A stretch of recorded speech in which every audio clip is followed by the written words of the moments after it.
જય શ્રી રામ મિત્રો, આજે ગરીબોના બેન એટલે કે નીતિનભાઈ જાની એટલે કે આપણા સૌના લાડીલા ખજૂરભાઈ એમણે આજે અમારા ઘરે જમવાનો પ્રોગ્રામ કર્યો એટલે કે મને સૌથી સારામાં સારો લાભ આપ્યો છે અને મારા ઘરે જમવા માટે પધાર્યા છે. તો ખૂબ ખૂબ આભાર ખજૂરભાઈનો કે જેણે મને આવો સારો મોકો મળ્યો અને મારા ઘરે જમી અને મારું આંગણું પાવન કર્યું. Thank you so much Khajurbhai.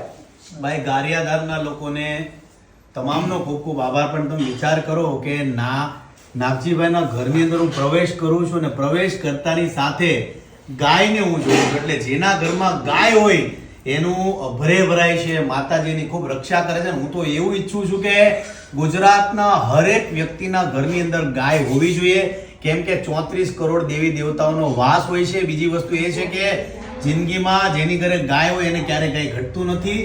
અને નાગજીભાઈની ઘરે આજે અમે આવ્યા છીએ ગારિયાધારની અંદર. તમામ લોકો ગારિયાધારના લોકોનો ખૂબ ખૂબ આભાર. આજે જમીએ છીએ અને ખૂબ એક ભૂદેવ તરીકે તો અમે એ જ કહી શકીએ કે ભાઈ તમામ જેટલા પણ ગારિયાધાર વાસીઓ છે તમામનું ભલું થાય.